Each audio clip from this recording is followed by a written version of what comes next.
Akusika, recroquevillée sur le sol. Ses cheveux atteignaient désormais les murs, le plafond et les coins de la pièce.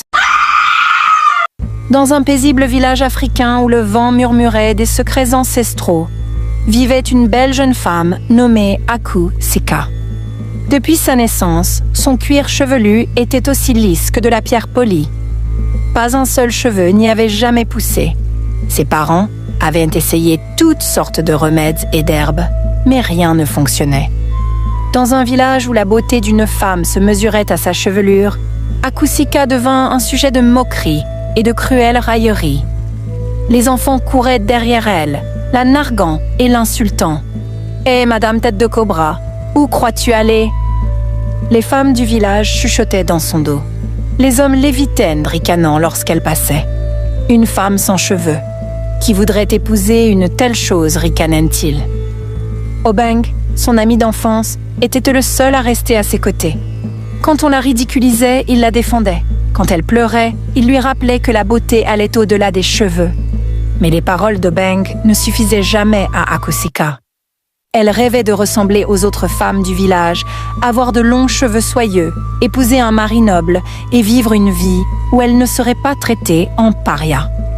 Un soir, alors que le soleil teintait le ciel d'orangé et de pourpre, un étranger se présenta chez Akusika, affirmant détenir un remède à sa calvitie.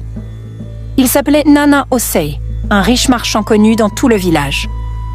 Il était venu avec une proposition qui changerait la vie de Sika à jamais.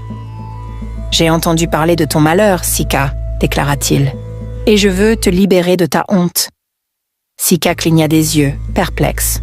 « Que voulez-vous dire ? Épouse-moi, dit-il, et je guérirai ta calvitie. Je te donnerai des cheveux épais, longs et magnifiques. Je te rendrai entière et t'offrirai une vie meilleure. » Le souffle de Sika se bloqua dans sa gorge. Ses parents étaient ravis. Sa mère pleurait de joie, qualifiant cela d'une bénédiction des ancêtres. Leur fille, celle dont il craignait qu'elle ne se marie jamais, avait été choisie par un homme riche et influent. Akusika n'en croyait pas ses yeux. Un mari et un remède à sa calvitie, c'était un rêve devenu réalité. Quand Obeng apprit la nouvelle du mariage de Sika, il se précipita chez elle, le cœur battant. « Akusika, tu ne dois pas épouser cet homme. » « Pourquoi pas? N'as-tu jamais entendu son nom? On le dit être un ritualiste dangereux. Il a déjà été marié 5 fois et toutes ses épousées ont disparu sans laisser de traces. » Le visage de Sika se durcit. « Obeng, pourquoi tentes-tu d'entraver mes bénédictions? Tu as toujours été là, mais qu'as-tu jamais fait pour améliorer ma situation? Maintenant que quelqu'un veut m'épouser et guérir mon mal, tu essayes de m'en empêcher, je ne te laisserai pas gâcher cela. » Le cœur d'Obeng se serra. Il avait toujours aimé Akusika, mais la peur l'avait empêché de demander sa main. À présent, il regardait horrifié, alors qu'elle s'apprêtait à épouser un homme dangereux qui pourrait la détruire. Le jour du mariage arriva, et Akusika devint la nouvelle épouse de Nana Osei. Cette nuit-là, enfin seule, Nana Osei lui présenta un petit pot en argile. « Bois ceci, dit-il, cela te donnera ce que tu désires. » Les mains tremblantes, Sika but le contenu du pot. Une chaleur étrange se répandit dans son corps. Sa peau picota, son cuir chevelu brûla, et soudain, elle s'évanouit. À son réveil le lendemain matin, quelque chose avait changé. Des mèches de cheveux commençaient à germer sur sa tête. En un mois, la tête de Sika était couverte d'une épaisse chevelure lustrée qui cascadait jusqu'à ses reins. Elle fixa son reflet dans le miroir, des larmes coulant sur ses joues. Pour la première fois de sa vie, elle se sentit belle. Quand elle sortit, les villageois retinrent leur souffle. Les gens s'arrêtèrent net. « Est-ce Akusika? Elle a des cheveux maintenant, » murmurait-il. Il ne l'avait jamais vue ainsi, sa calvitie remplacée par une couronne de cheveux noirs étincelants. Sika marchait la tête haute, savourant l'admiration dans leurs regards. Obeng se tenait près d'elle, la contemplant avec émerveillement. Mais en l'observant, il remarqua quelque chose de très étrange. Les cheveux semblaient bouger d'eux-mêmes. Il s'approcha d'elle, l'air inquiet. « Sika, » dit Obeng, « tu es magnifique, mais quelque chose ne va pas. »« Pas encore ça, Obeng. Ne peux-tu simplement pas te réjouir pour moi ?» Elle tourna les talons et s'éloigna, fière et au sommet de son bonheur. Mais alors qu'elle marchait, elle aussi commença à remarquer quelque chose d'inquiétant. D'abord, ce fut un léger picotement sur son cuir chevelu. Puis, elle réalisa que ses cheveux semblaient s'allonger à chaque pas. Ils se déplaçaient autour de ses épaules et de sa taille, comme pour l'enserrer. Elle tenta de n'y prêter aucune attention, mais en avançant, les mouvements de ses cheveux s'intensifièrent. La peur étreignit le cœur d'Akusika, et elle se mit à courir, hurlant de terreur. Elle se précipita chez elle et courut vers le miroir. Ce qu'elle vit glaça son sang. Ses cheveux prenaient vie, poussant de plus en plus vite. Ils se tortillaient autour de ses épaules et enlaçaient ses doigts tels des serpents. « Que m'arrive-t-il » sanglota-t-elle. Puis, les chuchotements commencèrent. « Nous sommes là, nous sommes là. » Ses yeux s'écarquillèrent d'horreur. Elle attrapa des ciseaux et se mit à couper ses cheveux, les mains tremblantes, tandis que les mèches tombaient au sol. Mais pour chaque mèche coupée, 2 autres repoussaient. Les chuchotements devinrent des cris, emplissant sa tête d'un chaos incontrôlable. « Nous sommes là, nous sommes là !» Elle lâcha les ciseaux, tremblante.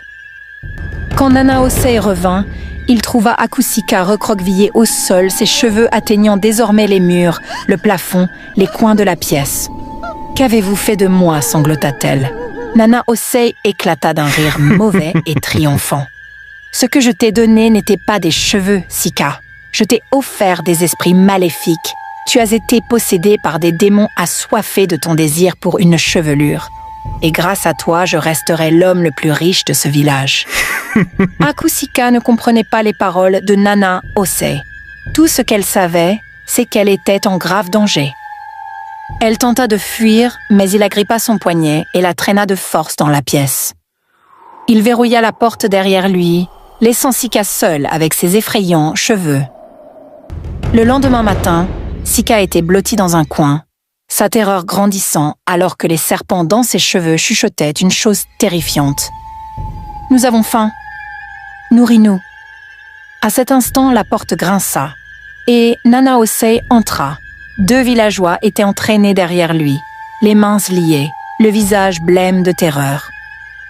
Le souffle de Sika s'arrêta. « Les esprits serpents ont faim, » commença Nana Osei. « Je dois les nourrir pour obtenir ce que je veux. » Il désigna les prisonniers et les cheveux de Sika réagirent aussitôt. Ils se ruèrent sans ligne vers eux et les engloutirent instantanément. Sika détourna le regard, les larmes ruisselant sur son visage, tandis que les villageois étaient dévorés par ses cheveux. Quand ce fut terminé, les serpents dans ses cheveux se mirent à vomir de l'argent sur le sol. Nana Osei rit de plaisir. Il s'agenouilla, ramassant l'argent à pleines mains, les yeux brillants de cupidité. « Tu vois, Sika, tu es un cadeau, un réceptacle pour ma richesse. » Elle secoua violemment la tête. « Je ne veux pas de ça. Laisse-moi partir, je t'en prie. C'est trop tard, » dit-il en se redressant. Il quitta alors la pièce. Akusika perdit le compte des personnes amenées et données en pâture à ses cheveux. Jour après jour, ses cheveux les dévoraient. Jour après jour, la fortune de son mari grossissait. Son corps s'affaiblit. Son visage autrefois radieux devint creux et pâle. Elle avait tant désiré la beauté, l'amour, l'acceptation, mais elle était devenue un monstre. Les jours passant, les villageois commencèrent à s'interroger. Où est Akusika? Pourquoi ne sort-elle pas pour exhiber sa beauté? Ses parents croyaient qu'elle profitait simplement de sa nouvelle vie. Elle est enfin heureuse, disaient-ils. Mais Obeng savait qu'il en était autrement. Quelque chose clochait. Il se mit à surveiller la maison de Nana Osei, rôdant autour, écoutant, attendant. Puis une nuit, il vit quelque chose qui le glaça d'effroi.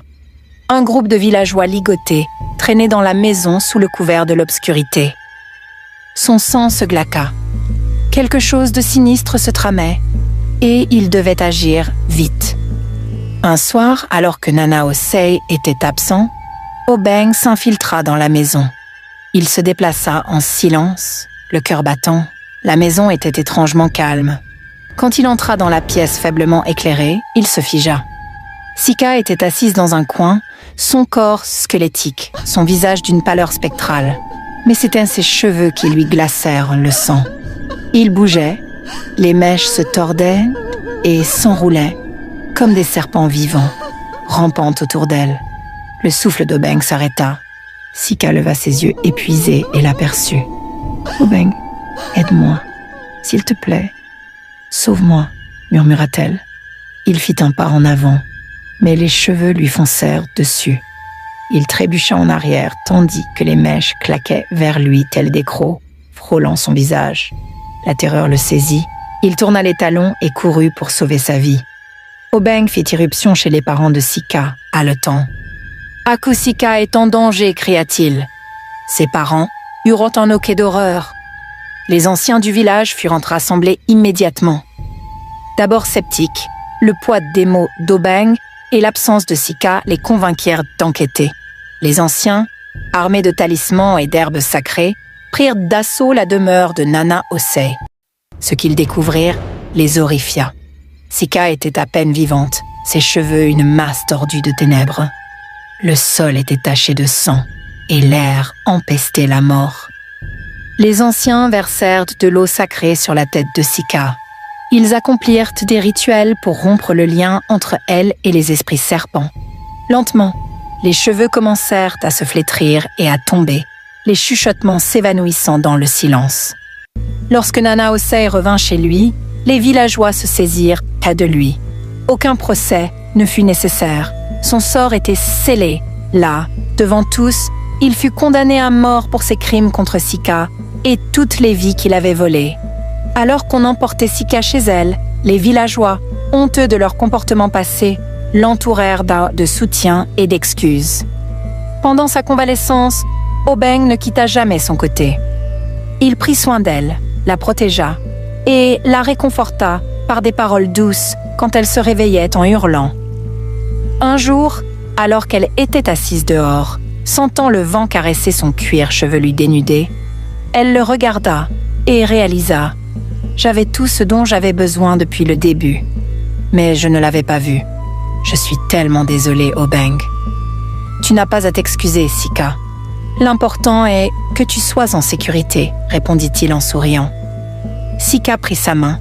Pour la première fois de sa vie, elle ne désira plus de cheveux, de beauté, ni l'approbation des autres. Elle avait trouvé quelque chose de bien plus précieux, la paix, la liberté et un amour vrai qui la voyait pour ce qu'elle était vraiment. Morale de l'histoire.